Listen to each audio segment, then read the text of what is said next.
Good morning, Rick. Good morning. How are you? I'm good. How are you? Cold.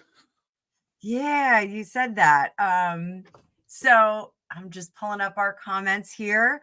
We are streaming live on my YouTube, Rick's YouTube, Facebook, Twitter X, and also Instagram on my Miranda Von Scuttlebutt channel. So, welcome everyone this morning to Vibe with the Tribe.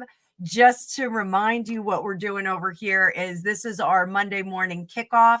It's about lunchtime in Britain, where my good friend Rick is coming in from, and it is bright and early in the morning. So, Rick, what's our goal here for our Monday morning show? Just for any of our new visitors, I do see Grumpy Sapper in here. Yay, Grumpy Sapper! So what is our goal here? What are we trying to do here? Upliftment, and for me, nourishing the soul. I heard a saying a long while ago, and it was one that I had to look into because I just like the vibration around the thing. For me, it's like chicken soup for the soul. What we're looking to do here for people. None of particularly what I say, is meant as an instruction. It's an observation of life. I'm an observationalist. I mean, we've sat here and we've tried to put a structure together of what we'd like to achieve, but essentially, we kind of rely on you guys' energy when you're coming in. And I think it's both Anna and I's experiences of life, of how we've looked at things and what we've dealt with. We have a discussion, and then we put out there where we feel that we would like to provide support for you guys that are coming in. And it's just how we've experienced it. It's not a framework that says, go out there and you must do this and you will get guaranteed results, because I personally don't think anybody has that right. You know, Could you it's imagine if we wielded that power? oh my word. Oh my word. Mind you, I'd be about 30 stone as well, because I'd be the king of the cakes and pies. That would be where my focus would go out the window, because I would be just taking over all pie shops and all cake places. Right. Yeah, I am never one to say no to cake, but I did say no to cake this weekend. I ate really, really well all week. Like I ate really, I started, I joined it's a place called Evolution Boot Camp here, and it's like a really intense workout with my sister-in-law. So, I went to one last week, and I was like, all right, so if I'm gonna be working out like I'm in my 20s, I'm gonna be serious about my food. I'm not gonna screw up my workout with bad eating. So somewhere in England, Paul just went, "What?" The fitness hutch. He just went, "Oh my God, what did you say?" But so I today we have an interesting topic for today. So do you want to introduce our topic? Yeah, we were talking a little bit off camera that if you've lost somebody to the spirit world that's passed away, there's so many services out there that you can be directed to, you know, grieving counselors, practitioners that will help you with your mindset and things like that. And the widely available, but something that came to me is, when something goes out of your life, and it's not a person dying, we can talk about many different things. We're talking about relationships, a long-term job, a career, or aspirations that you've had that have suddenly come to an end. And it might be something that you've been working on really, really hard. You put a lot of your life's hours into, and then all of a sudden you haven't got to put your energy into it because it's gone for whatever reason, you know, redundancy, people just going away out of your life and moving in different directions. So what I said to Anna was that I believe that there's not enough done on what I call live grieving. So coming to the end of something and what happens in the space between the ending and the new beginning. So we just thought that'd be an interesting topic to talk about, and how in our lives that we've handled certain situations, and how we now, with a little bit of knowledge between, I mean, this is a scary bit, Anna, that we've got over 100 years of life experience between us. How scary is that? But over the 100 years of life experience, we've both definitely picked up some good tips there that can help people manage their daily life. So we were just talking about mind management and what we thought about it. Again, not an instruction. It's just providing you a framework and the support that hopefully you can go out there and just give these a few thoughts and see if that works for you as well. Yeah, I actually got a copy of The Secret from my favorite outlet, Thrift Books, which is just my new favorite habit. It's basically an online used bookstore, and so I got a copy of The Secret, which Jennifer Aniston famously has read this. A lot of celebrities, and it's an interesting book. I'm kind of skipping to the end of the chapters to kind of build the scaffolding for myself, but there's this really is energetic manifestation is what they're talking about in this book. But sometimes you don't manifest what you want. Sometimes, it kind of falls flat. So, that was where I was thinking, of like spiritual disappointment. And Rick has this amazing term of live grieving for those situations. So, like, perhaps you're trying to manifest a sustained relationship with somebody that you're dating, or that doesn't go the way you want. There's a reason why it doesn't go the way you want. Universe wants you to go in a different direction. There's a lesson that you're supposed to learn elsewhere. But as humans, as imperfect terrestrial beings, we can get hung up on that kind of stuff. And so when Rick and I were talking about the loss of a job or the loss of a friendship, that can be just as impactful on someone's day-to-day life as losing a person to the spirit world. So it's something that I think needs to be addressed, and we need to give you guys some kind of process or scaffolding that you can lean into and maybe recreate or modify as needed for yourself. So that being said, Rick, what kind of live grieving do you hear of most in your work? It's when something's gone, and like I say, most of my work is about, I do tarot, I do mediumship, and I do life coaching and things like that. But most of the people that come to me, until you actually point that out to them, are unaware that they're doing it. They're all keen. If they're coming for the mediumship side of things, they're all aware that they want a particular person to come through, which I would never guarantee anyway. But they've got this idea that somebody will come through from the spirit world and, I don't know, connect with them and tell them what to do and inspire them or guide them or provides a few crumbs of comfort. But then when you say, right, okay, if they come in, I'll pass on that message. But what is going on in your own life? Why do I sense sadness around you? Because this is the thing.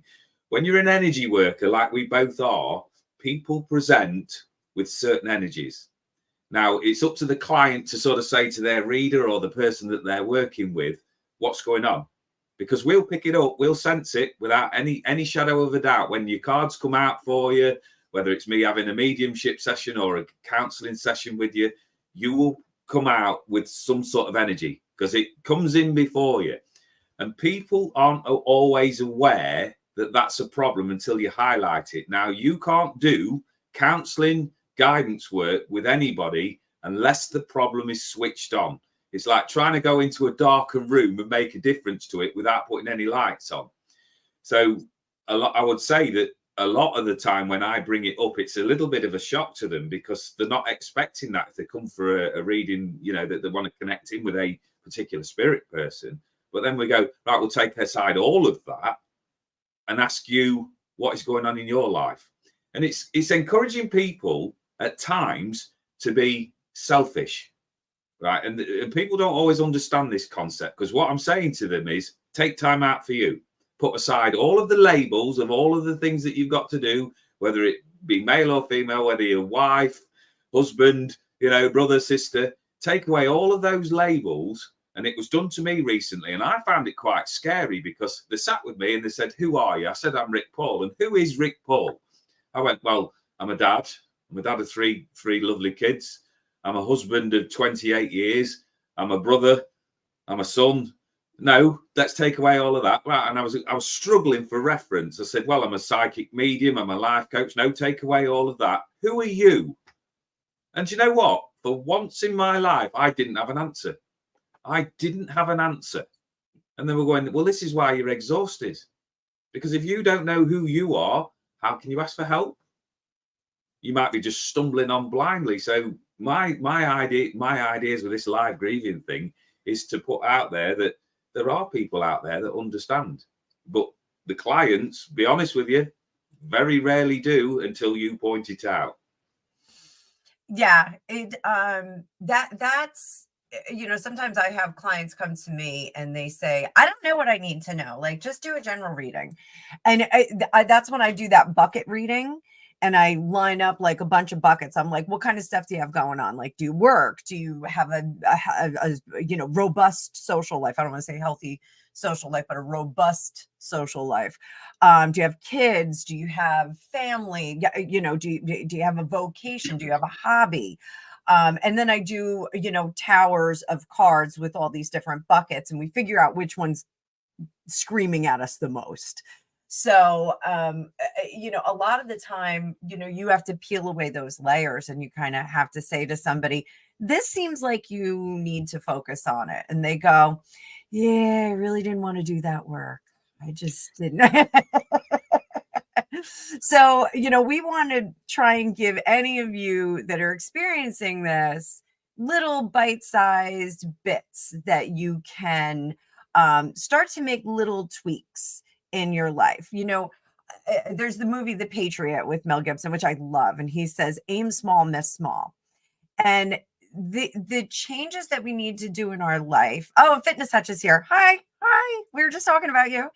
I'm so glad he's here. I'm so glad Paul's here, because it's the little changes that you have to make every day. That's your habit stacking. When you start to not put sugar in your coffee, switch out from energy drinks to herbal tea. You do that little switch just to start to set the pace, and then it's practice that goes into it. I always tell my students for tarot that tarot is a practice like yoga. It's something that you have to keep doing. I'm still learning 35 years later. I'm still learning, even though I am a teacher. So, I just got a new book on the Thoth Tarot. So coming soon, I'll have a class on the Thoth Tarot, a little mini class for everybody that's interested in that. But you have to do these little tweaks. Now, when you're grieving, even if it's grieving someone that has passed on, or grieving someone who has just kind of left the orbit of your life, you really need to do it in little steps, because sometimes we're overwhelmed by that grief. It's a tsunami of grief that hits us. So, we need to do little steps to kind of get out of there. So, we kind of came up with a little workflow here, if you will. We have end of relationship, and then there's restoration at the end, where you kind of recover and heal from it. But right in the middle, we've got something called the gap. So, Rick, what do you find? The gap is really a pothole. It's a spiritual pothole that everyone gets stuck in. It can flatten your tire. It can leave you right in the middle of the road.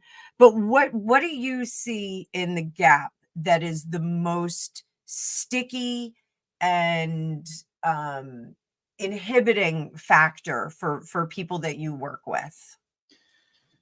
The simple answer to that is to pick up a mirror and look at the person that's staring you back, because that is the biggest stumbling point.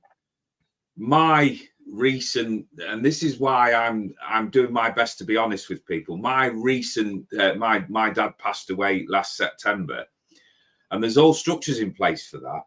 But it wasn't my dad's passing that's triggered what's gone on, what's going on now about the grieving cycle. It's what's come after it all. Because for me, grieving for people that have gone to the spirit world is a private journey, and I wouldn't want to share that one way or the other. But the grieving for the gap that is there, the mind wants to be active, or my mind certainly does, at all times. It's very, very difficult to switch it off, and I've gone down so many deep rabbit holes now trying to explain this, that all I give is my account of it. So my mind is active from the second that I wake up to the second that I go to sleep. I'm looking at neurodivergence, ADHD, all of that sort of thing, about how I'm processing so many thoughts at once. But you come to the end of something and say that you've applied your sort of 23 hours of your day towards this project, whatever it is, whether it's a relationship, whether it's a career move, a business thing, and it doesn't quite work out. So then it's like you're handed back that 23 hours and said, there you go, do something with it. And you go, well, I've done that for so long. I don't know what I want to do with that. So the mind then goes, right, let's have some fun. And then it'll take you down some rabbit holes yourself. You know, you'll start doing what I call post-morteming. Did I do it in the right way? Did I say the right thing? Have I got something to feel guilty about? Oh, knowing my luck. Well, you know what my previous track record's like in relationships, and I'm not a good business person. And my mum and dad have always brought me up to think this, and religion's taught me this. And then your mind just gets filled up. In the end, it becomes fog and candy floss, because you can't see the new beginning, and effectively you've not really dealt with the ending of whatever it is that's put you in that place in the first place. So what I look at doing with people is just going, right, instead of, if you think about a sentence structure, if I put a comma on a sentence, that can keep that journey going all over the place. It's like a weaving snake. If I keep putting a comma on it, and then, and then, and then, and then. But if I go full stop, right, and take a pause, full stop, then I've got to start a new sentence. Right? I've got no alternative but to start a new sentence. So what I look at doing with clients is listening to the story, asking them where they want this story to go, and then start structuring.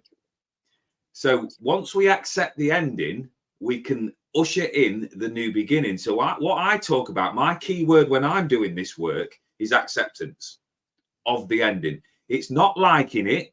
It's not agreeing with it. It's not even understanding it at times, but it's accepting the fact that that's the finality.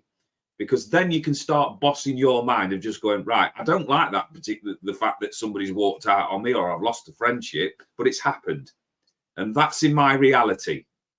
So at some point, I've got to get past that to allow myself the freedom and the structure to put in place to allow that new beginning to come in place. Because while we're doing what I call post-morteming, which is like, it's basically raking over hot coals, because what you're doing is you're going over old ground and then rehashing the emotions and then putting them into your new situations and basically burning yourself. You know, it's painful to keep looking back over what we didn't succeed in, because I truthfully believe this, Anna, I truthfully believe this, that we don't fail at anything in life, that we either succeed or we learn. And the key for me, the key for my learning journey is learning the lesson quick enough so that I don't suffer pain. I don't want to go over the same thing 2 or 3 times. So going back over something and doing a post-mortem over something that's ended and looking for, I don't know, confirmation in my mind that I handled it in the right way, it really doesn't matter, because it's come to an end. And that is the key point. It's no good going back over it looking for a peace of mind from it. If it's gone, it's gone. And I think that that's what blocks a lot of people, that they want an answer that isn't readily available. So I look at chopping that off. It's chopping the head off the snake. Yes, absolutely. Absolutely. And, you know, I think in that post-mortem phase, I think a lot of people that, like, I know my friends, my clients get stuck in that post-mortem phase where they do say, well, maybe I should have done this differently. Maybe it was my fault. Maybe it wasn't my fault. You know, they may be gaslighting themselves. They may be gaslighting people around them. but you had said something interesting when we were leading up, is that imagination can take over. And absolutely right. So, sometimes when it's a friendship situation. So I had a friend, a lifelong friend that I had a falling out with some time ago. We have since made up, but I had a falling out with her, and it was a stupid disagreement, and we didn't speak for 5 years. And during that 5 years, of course, we did like those, I was blocked on this or blocked on that. At one point, the blocks came up, and I saw a few posts that other people were tagged in, and I was like, oh, is that me? Is that like, is she insulting me? And then some of them, I was like, oh, maybe this is somebody who wants me back in their life. Maybe that part of post-morteming, where you start reading into the things that people are posting or saying, or how they're behaving, can be really, really dangerous, because that's when your imagination will take over, and it takes you into a different direction. I did not think that there was going to be a restoration to that friendship. Unfortunately, my friend had gotten a pretty awful diagnosis, and we reconnected on the basis of that. And she'd also lost somebody that was very close to her, and said life is short. We should kind of smooth over that pothole, if you will. And we did. But I think that imagination process, especially when there's no communication with that other person, can get really hairy. We see this with people that are dating and get ghosted. Also, if you don't get a promotion, I was up for a promotion at one point at my former job, and I was offered a facsimile of a promotion, and I turned it down because it wasn't what I wanted, and it wasn't what I was looking for. My imagination took over at one point, and I was gaslighting myself. I was like, maybe I was a jerk. Maybe I shouldn't have done that. Maybe I should have, conducted myself a little bit differently. But the reality was that I was right at the end of it all. And I had to mourn the end of that relationship with my former employer. I loved my job, and I was amazing at it. So I have no problem saying that. But sometimes you have to mourn that, and the French, and when it's a job, it's even worse, because you have those coworkers that you're real tight with and consider them family. You're with them 8 hours a day minimum. So it's like a multi-layered kind of mourning process. So one of the things that we find, Rick and I, that we found in order to get to that restoration period. So again, I'm going to draw this out for you. We have the end of the relationship. We have the gap where things can go hairy, and you can get into this crazy imagination, and rethinking and rehashing your behaviors, Monday morning quarterbacking it, if you will. And then we have that restoration, the recreation of your whole self, and the reestablishment of what you're going to manifest in the future, and setting those new expectations. It's valuable to know that when you're in that gap, that you should not adhere to your former expectations. So say it's someone that you're dating.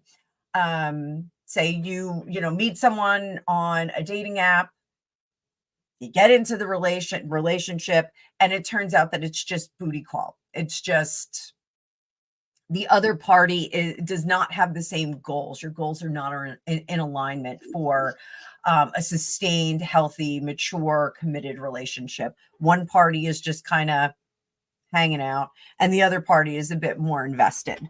So you have to change the expectation. So does the relationship need to go out the window? Not necessarily, but if you can't change that expectation of the end goal, yes, the relationship should be concluded, because you're just going to keep setting yourself up for disappointment. So how do you, Rick, help your clients adjust that expectation? Because it really is in the gap, like we're doing a two-step process. We're saying, okay, we're done with this particular lesson, this particular relationship, and now I have to modify my expectations. So it's almost like we have to kind of pull the plug out of one outlet and stick it in the other outlet across the room, right? I agree. I mean, I know probably Hutch has just disappeared, but myself and Hutch worked in the prison service. I think we've got about 20 years experience between us in prisons. Worked in different departments, but essentially the process is the same when you're dealing with people, especially in that sort of environment that need to move from one place to another. So say I'm given the instruction by my bosses that I've got to move that person from one place to the other, and that person then is in a place of disagreement, they're in a place of anger, they've got all sorts of concerns, they throw up all sorts of obstacles. So what I call this process is structuring some people's expectations, structuring their expectations. So we go in and we go into dialogue. So this can work for your own inner being as well, because there's parts of you in your inner being that we don't share with everybody else. So you might be super sensitive. You might be a strong person when you're under pressure. But they're all small parts of your psyche that all need to be in agreement so that you can progress onwards. So using the scenario of dealing with a prisoner, you go in there and they will have a story. They will have a reason why they don't want to move out of that process. You know, they love them, whatever it is, there'll be a storyline. So the storyline must be listened to, because the person that's bringing that across is raising that as an issue. That's when the manager steps in and says, right, I've heard your story. Now listen to me, and listen to me carefully on this one, that move has to be made, right? But the gap between here, where we are now, and that bit where we've got to end up is actually fluid at the moment. But we've still got to end up at that point, because this bit is now done. Hopefully we can do it where it's done peacefully. We can negotiate with one another. And I used to use my sense of humor basically because I didn't want to roll around on the floor with anybody, because I don't like confrontation, but quite equally, I hated paperwork. So that was my motivation. Now that I would always say to the person, right, we've got to end up there, and nobody's going to win this if we end up fighting. But you will end up there, whether it's voluntarily or forced.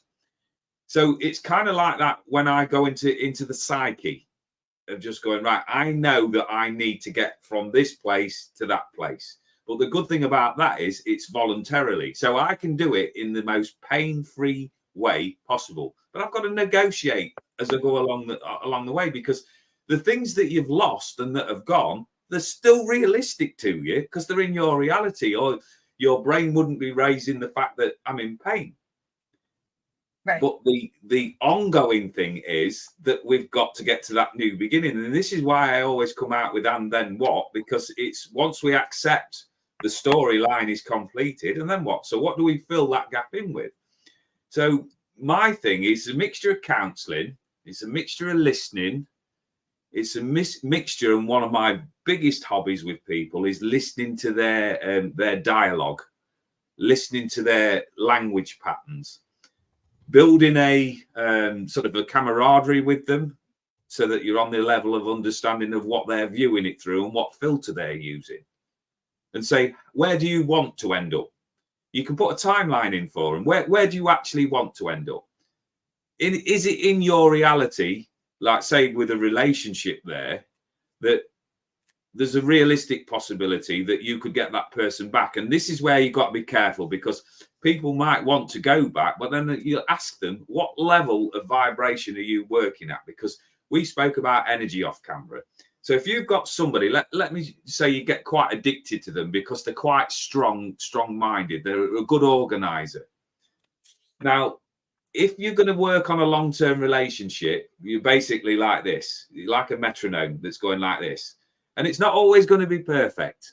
right? But you will knock one another's corners off, and you will flow at that vibration. So as you move forward, you will move forward as a partnership. If, however, you've got somebody there that's quite strong and dynamic, and you're one of these that don't want to speak your mind, you're a little bit, you've had previous experience where you've been abused or something like that, you're going to go in at a lower vibration. The day that you change your mind and you say, right, I've had enough of this crap, I'm now going to move at my own speed and go in my own direction, you're going to meet like a ceiling.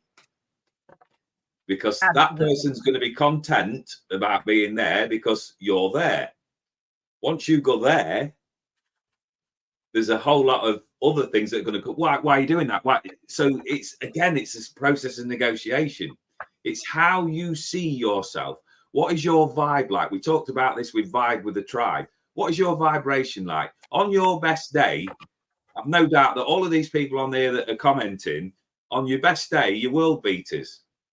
But on the day when you sort of view yourself lower down on other people, you can be your own worst nightmare. And I know this to be true because I am one of the biggest exponents of it. On my day, there's no one better to be with when you've got problem solving to do. But if I'm in the, in the grump, or I'm not seeing things and I'm stuck in my past, or there's been sort of a trigger or a trauma that's happened that's reminded me of something, I'm a nightmare.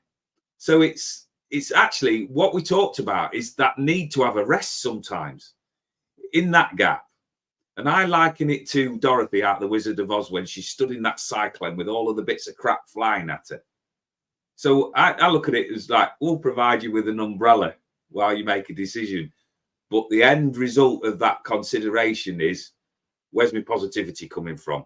So dealing with those bits of crap, having the rest time that you need, but not leading into too much procrastination, making a decision that you actually want to come out of that phase. Because that's another thing, that somebody puts their faith in somebody like us providing you with an answer. Well, realistically, we can't. We can give you indications of how it might turn out if you take certain steps, what the energy and what the vibration is telling you around you, but nobody can make your mind up for you. And this is where I spend a lot of time with clients going, right, what do you want? And then I can help you structure. So the idea behind all of my work is there's plenty enough light workers out there. There's plenty enough people that will give you all of the mantras, all of the guidance that you want to come out into the light. But there's also got to be the ones that will stand and hold the torch for you while you make the discoveries in the dark. So, and that's wild, because I pulled one of Kyle Gray's vibration cards, and this is what I pulled. Let your inner fire warm you, but not burn you. This is changing your manifestations, making that fire work for you and not getting caught up in it. So I think that that's super cool. I think that that's neat. So we were talking, I don't want to talk about it too much, but we were talking before we got on about, what tarot cards would lean into this idea of, moving through that postmortem phase productively, and getting into a better mindset. And like some of the cards that came up, like Rick said, what about the Judgment card? Because the Judgment card is really about the imagery on the Rider-Waite card is the ascension. My poor Sunday schooling is showing right now. It's the he blows the horn, and what is it called? Oh my God, help me is out it resurrection? here. Rejuvenation? Yes, yeah, it's Judgment Day. It's Judgment Day, when the dead will rise, the seas will boil. And it's about restoration of yourself, restoration and connection with spirit. I also found that the Temperance card, because now we're really understanding our limitations, we're getting a handle on the limitations.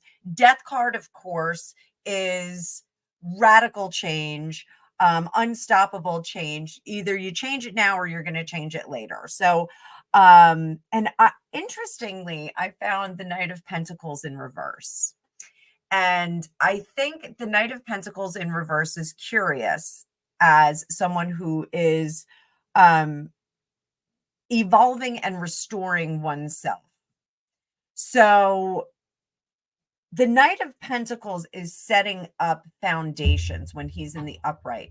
When he's in the reverse, we're raising the building, RAZING, raising the building and reestablishing. So and my students always ask me, cards in reverse, are they always bad? No, they're not always bad. In this case, in a given reading, that Knight of Pentacles in reverse is not a bad guy. He's a guy who's going to go in there and route change and make things a little bit different.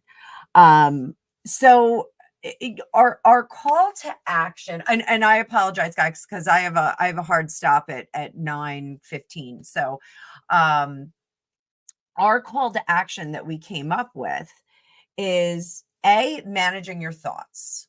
So thoughts are things, and any of us that are following the Fitness Hutch, you guys know Rick and I both are good friends with Paul and Mel. Where you put your attention, energy grows. So if you're sitting there wringing your hands and ruminating about a failed relationship, a lost job opportunity, a lost promotion, maybe you were trying to get a dog or a house or something like that, and you lose it to another party, you have to manage the thoughts on that. You can't sit there and ruminate and wring your hands. You can't focus on the loss. You have to focus on the opportunity for something better to come in. So we need to manage the thoughts, change our affirmations, heed warnings. Do you want to talk a little bit about that, Rick? How one can heed warnings? Yeah, I say heed warnings and then put my little asterisk in the middle and starting noticing your synchronicities. This is just my belief system, by the way. This is just I'm an over analyst. I'm an overthinker. My mind goes in some strange directions at times, but I believe that we have the opportunity to look at things, and I see it in threes. The first time will be a gentle nudge, and you just go, you might let it float past you. So say you've heard something about somebody in a relationship and you go, oh, well, that's not my reflection. Somebody else says it and you just, yeah, well, it's not the way that I see it. And you just float on past, and it doesn't derail you or anything like that. It's just stopped you thinking for a moment. The second time, the energy starts to get stronger. So somebody will confront you with something. And this is what happens with a lot of the clients that I deal with. And I ask them about relationships. I always say to clients, what is it that you're looking for clarity on? And they'll, in the way that they speak, their language patterns will tell you quite a lot. So, right, so you've had evidence of something, you've had hearsay, you've had evidence of something, and you still disagree with it. So it's happened to me a number of times with things where the first time it's been a bit of a nudge. The second time it's been, that feels uncomfortable. I don't like that. The third time's like an Exocet missile because you've not listened. So you're put in a place where I feel that you're made to listen. And this is where when you say to people that, or I do in particular, I'll own this one, where that has not come out of the blue. There must have been warnings at some stage that you've ignored, because think about it with people. Oh, bless them, they've had a rough upbringing. Oh, bless them, Taurus is in Uranus, it's Mercury retrograde. Oh, bless them. Nobody wants a Taurus in Uranus. I'm sorry. Being sarcastic there, by the way, shows my ignorance and lack of knowledge, but that's my silly sense of humour. But I use this a lot on stage. And you talk about, the reasons why you should make allowances for poor behaviour or allowances for people to do these negative things for you. They're all clues. So being a pain avoider, where I don't like the thought of being in emotional pain or difficulty, I am doing my level best at over 50 now to learn the lessons a lot quicker. Because for me, I don't know about you, because I'm not going to say what your age is, but what I've learned is that You can my say my reaction. age. I'm not afraid of my age. I'm Oh, 52. well, this is one of this is dodgy grounds. I said to you last time, ladies terrify me. They really do, because I just don't know. So I never want to put my foot in it knowingly. So don't talk about ladies' ages. Anyway, as I got to over 50, my recovery time is a lot longer. So if something sort of knocks me off kilter, I tend to find myself, it's taking myself longer to pick up, because I will do that bit where I'm lost in thought or something like that. And you get stubborn and set in your ways sometimes. Yeah. So it's that, right, where am I going to get my rejuvenation from? Where am I going to get my resurrection from? And sometimes it's just a case of, right, balls to the wall while I get this sorted, and make an action plan and then stick with it. Tin helmet time, as I like to know it as.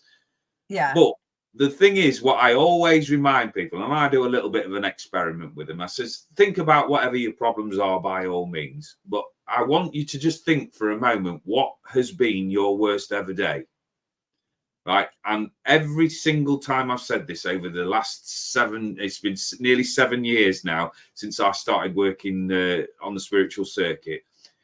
And every time I've asked this question, there is nobody has ever said yet that their worst ever day is their current set of circumstances.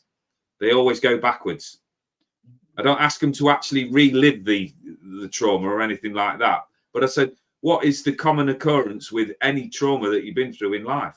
You come through the other side. Yeah. Right? Because if you didn't, you won't be here to have this conversation with me. So the commonality of that statement is that whatever you're going through, that you are going to come through the other side. Right? Reality says that we might be a bit more bumped and battered, and we might be upset and angry and traumatized, but the key is that we came through it. So that shows our strength and resilience. It will also give you lessons of what you don't want to experience in the future, as long as you heed the warning. So then we can really put that attention to something and give it growth. You wouldn't put a plant in the dark and not give it any water and any nourishment and expect it to grow. So it's one of those situations that I feel it is painful, and that is in reality. Take as long as you need to, but don't get stuck in procrastination. Make those changes and check in with yourself, because we spoke about rest, didn't we, briefly over there before we came on camera. Sometimes it's great to just do nothing, right? Don't plan, don't consider, don't think. Sit in your own. I'm going to be careful how I word this, because I don't want to put an image in people's mind. But sit in your own muck. Sit in your, in your dressing gown all day. Eat chocolates. Do whatever it is that you need to do. But give yourself a bit of discipline and say, right, okay, I'm having that day of rest. I'm having that day of contemplation, meditation. But tomorrow, the real work gets done. Hold yourself to account, because at the end of the day, there's only you can make a difference in your life when it comes down to it. Just a few thoughts, as usual, with me. I'm just putting our call to action in here so people can see it in writing if they are visual learners here. Just trying to help everybody out. I wrote, oh, good. I spelled specific right. I thought I wrote specific. So, so one of the things that I found very curious in The Secret and in some of my other manifestation books and items that I was looking through. You guys know, my followers know I love Louise Hay. We did lose her just a few years ago. She passed away, but her legacy lives on with Hay House. And you can still, of course, get her books and see her lectures and whatnot.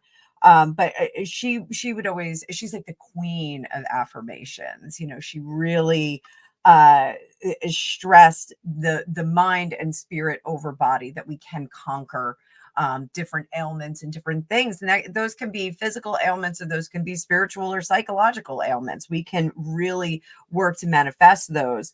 So we do need to manage our thoughts. That's a daily process. So, if you look in the mirror and you go, oh God, I'm so fat. I'm so fat is a manifestation. That's a spell. You created a spell. You are telling yourself that you are so fat. and your body is now registering that and going to live that reality. So if we look at things from, what one of my friends had a father who was a cross country truck driver, and he's told me that his father told him, here in the US, we've got, those flyover states everybody talks about. It's just distance. Like you could just see for miles and miles to the horizon. And what his father told him when he learned how to drive, he said, focus on the horizon. Don't look right in front of you. You're going to get tired. You're going to see the same thing. You're going to miss the bigger picture. You're going to miss the goal. And that's what you want to look at. So when we are managing our thoughts and we are trying to manifest a different future that's going to work for us, and we want to program our body a la Dr. Joe Dispenza, we want to do that manifestation and program our cells, our DNA, everything to live that amazing future. We want to use good wording, use good manifestations. We do want to connect with spirit, of course, when we're doing this. But the affirmations that we should be using shouldn't be, oh, I really want to be thin again. It should be, I am thin. I am fit. I am whole. I am complete. I am worthy of a relationship that nourishes me and comforts me. I am ready for a partner that is going to be the yin to my yang. All of those things we really should, manage that wording. And the warning for me is more often than not listening to that negative voice in my head. Those are the warnings that I need to listen to. So if I wake up in the morning and go, oh, I don't fit in my pants, I'm not going to fit in my pants for the rest of the week. But if I say, oh, I am almost fitting in my pants, maybe I'm setting that pace for the end of the week, to be able to get in those pants, and I have a bunch of those upstairs. So, but changing your expectation, I think, is really vital. So, and being specific about that is super important, because spirit hears us, the universe hears us. If you say, it's like the genie with the lamp, you rub the lamp and you go, well, actually, I'm going to change that. It's the story of the monkey's paw. Do you know the story of the monkey's paw, Rick? Sorry, just glitched then. The monkey's what? Sorry. The monkey's paw. No. So it I believe was a short story, and then they turned it into a short film. So it's a couple, and they have an adult son or an older son, and their friend comes from India. He's traveled abroad, and he has a monkey's paw talisman. It's gross, severed monkey's paw. So the gentleman tells this married couple and their son, yeah, this is really cool. You can get wishes with this. And so he said, I'm going to gift it to you. And the father takes it and he says, I wish I had 300 pounds. And I believe it's a British story. Says, I wish I had 300 pounds. And the monkey's paw twists in his hand. He gets freaked out and he sticks it on the mantelpiece. And the next day, the son works in a factory and he fell into the machinery and got all chopped up. And the owners of the factory come over and hand the father 300 pounds, because that was the insurance they had for their workers. Son gets buried. Parents are obviously distraught. One night, the mother says, I need my son back. And she takes the monkey's paw and wishes for him to come back. And it's a stormy night in the movie, and all of a sudden there's pounding on the door that sounds like zombie droning pounding. And the father knows that the son has resurrected and he's all chopped up and disgusting, and it's not the son that they lost. So he grabs the monkey's paw and it spins in his hand and the knocking stops. So it's a moral lesson to be careful what you wish for. So in this manifestation, when we're in the gap of this live grieving, what we should do is we should ask for specifics. So say a relationship breaks up. It just doesn't work, that our goals are not aligned.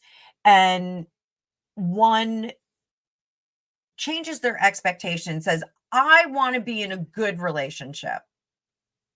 Okay, there's a lot of wiggle room on that one. There's who's the relationship good for? Is it good for the other person? Is it good for you? There's just a lot of wiggle room on that. So being specific in our manifestations is really key. So I want to be in, or I am ready for a relationship with a person who is going to play pickleball with me, who enjoys backgammon, who wants to have 5 children, who is ready to be in a partnership. Being super, super specific about that. BC, I may be wrong. It may not be a UK story. I'll look it up and put it in my community page. But being specific about what you want. And then here's the magic part of it, expecting that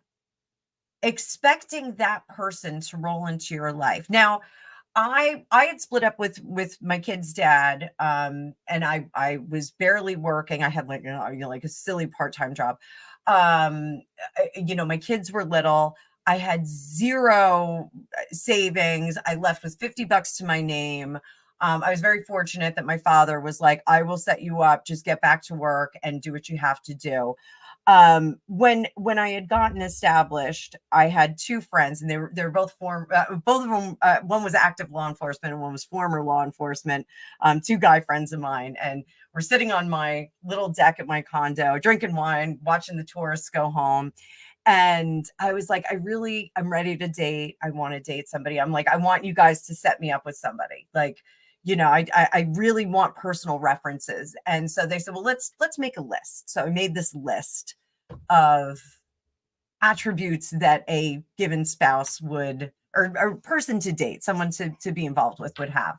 And I handed them my list. We're doing it while we're sitting there. And both of them cracked up and they go, oh, you're never dating ever again. I was like, wait, what? Why? And they were like, this list is impossible. Writing that list down, Greg hit every item. And this was a sizable list because I never do anything small. Greg hit everything except for 2 points. And the one was I wanted somebody to have more hours of tattooing on me. And I can't remember what the other one was, but obviously it was negotiable because it wasn't a big deal. But he hit every single thing. And Greg and I, we've known each other our whole lives. Our moms were best friends. We were hanging out at the time that, people crack up and hi, Foxy. They say, Greg and I were dating for 2 years, secretly. And no, we were the only ones that didn't know it. But you never know what you're manifesting unless you're really specific. I was really specific and I got Greg. Go figure. So I being specific, changing that expectation and expecting the result. Like I don't want to wish to win. To this day, I'm saying it. I'm going to be the psychic that gets the headline, psychic wins lottery. I'm going to be that psychic. That's going to be me. So one day you guys will see that. I don't care if it's $10. No, it'll be more than that. It'll be more than that because I have won $10. But, being specific about what we want in the future is really key. And this is a way to get out of that pothole. Setting that expectation, being ready for something and announcing it to infinity that I'm ready for this reality. I'm drawing this reality to me. It's going to magnetize it to you. So Rick, your thoughts on that? I kind of went off for a little bit. Sorry. No, I'm fascinated sat there listening. I think just adding to it that actually knowing that you're worth it. I tell because I'm a storyteller. I love telling little stories. I'll keep this one brief because I know that we're coming to the end of our time today with your hard stop. But I tell a similar sort of story to you there, but I talk about Amazon.spirit. So me personally, I am, I'm going to say tight with money. Let me put it that way. I don't like spending money because money with me, I've never really had any in my life. So I'm very careful. The only thing that I will spend money on is trainers because I have a particular issue with my feet, and I've tried buying cheap stuff, and it just doesn't work for me. So I always buy the most expensive pair of trainers that I can afford, because I know that it's worth the investment. So say to Amazon.spirit, who I hugely believe in. There are other companies in spirit that are available. It was just for an example. Wish dot spirit. I don't know what you get from them. So Amazon.spirit, let's just use them as an example. That I say to Spirit, my poor old feet now are suffering a little bit. I need a pair of trainers. So the next day there's a knock on the door, and then surely there's Amazon.spirit's best courier, and he hands me a box, and I open the box, and inside the box is a pair of trainers, size 11, white, Adidas. Now, there's a bit of a problem there for me, because I'm a size 8 and I buy black Nike. I always stick with the same trainers. The color may vary, but I always buy the same make. So now I'm faced with the dilemma. Do I take the trainers in out of embarrassment and go and put them in the back of the wardrobe and leave them there because I'm embarrassed about the fact that I've ordered something, paid money for it, but I can't face actually sorting it out, and then order a new pair? So I've still got a pair of new trainers, but I'm now 2 lots out of pocket. So say I paid £60 for my pair of trainers, I'm now £120 in the hole.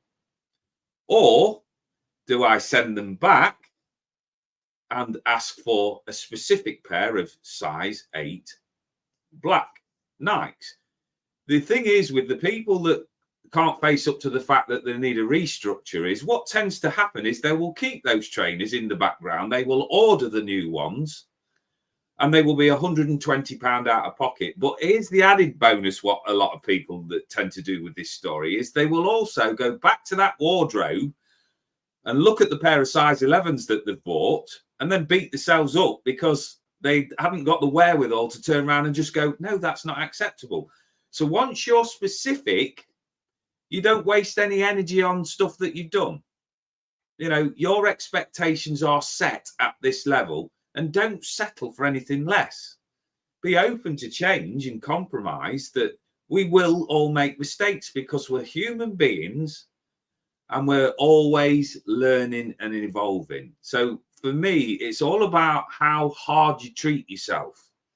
You know, how much do you let that inner narrator get hold of you? How much are you influenced by some of the negative? I call it monkey chatter. How much are you influenced by the negative monkey chatter?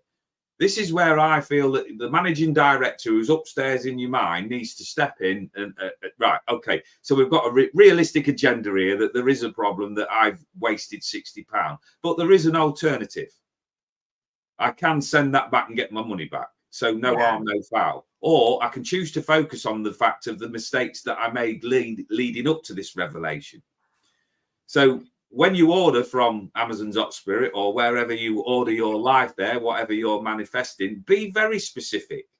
Don't compromise. You know, it's nice for you that you got all but 2. I just saw my life when I've had relationships in the past as the fixer. So once I'd done my job, I became surplus to requirements. It was a very strange process for me personally when I met somebody who helped fix me without any expectations, and all of that needs adjusting to. So when it comes to what you're ordering, there might well be like little corners that need rubbing off, because you've got as close as you can. Is that good enough for you? In my case, it was more than what I expected. In your case, I don't know, but it's definitely more than what I expected. It's pretty wild. But you set that list out. Now, whether it was physically or in your mind, there's loads out there for us on the shopping list. The only thing that I advise people is be careful of your wording, because you put things out and spirit are always listening. The universe is always ready to reflect back at you what you ask of it. But if there's somebody up there in Amazon.spirit looking at the shelves and you sent an order out and then you cancelled it before it's got there, there's somebody up there going, what do the what well so they go along the bottom shelf and scoop it all into a carrier bag and send you all of that, and you open it up and you go, that's not what I ordered. Well, it is. Yeah. Yeah. So The when you take fulfillment out the team bits gets that you want, confused. yeah. So the universe relies on specific instruction, and this And is where the vibration matches with the expectation. So just be careful what you order. I think people get hung up with manifestation and asking of spirit, of the universe, of God, because it's magical. So they're like, well, let's see what comes through. Ask specifically.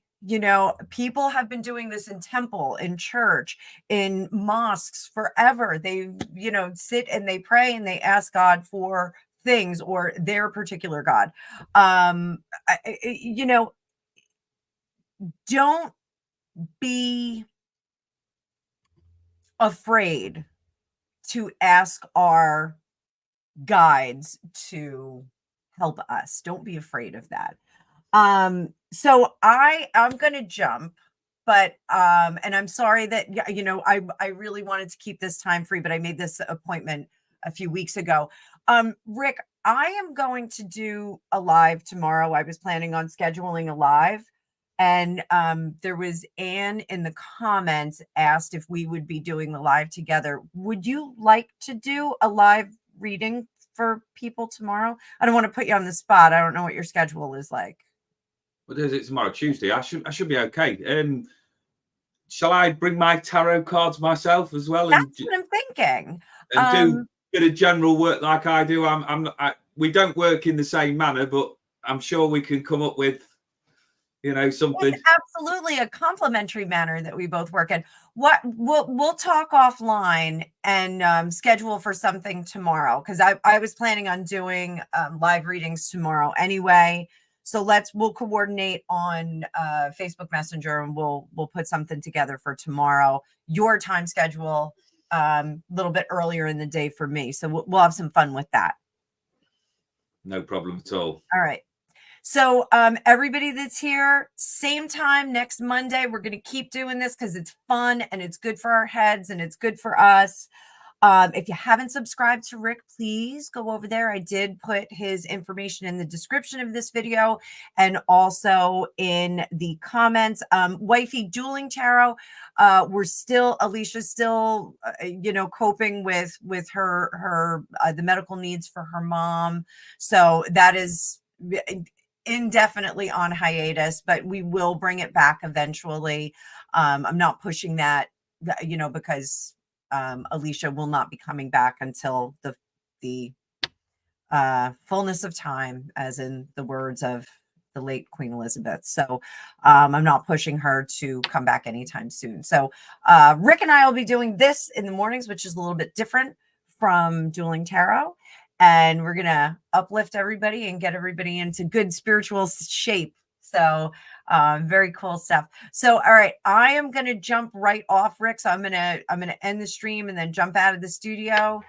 Everybody, thanks for being here again. Please, if you would like to get readings with Rick and I, again, in the description, you will see that there are links to contact Rick. There's his email. There's his YouTube channel.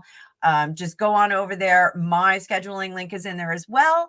And we'll see all of you tomorrow and then next week and next Monday. All right. Thanks so much, Thanks, guys. guys.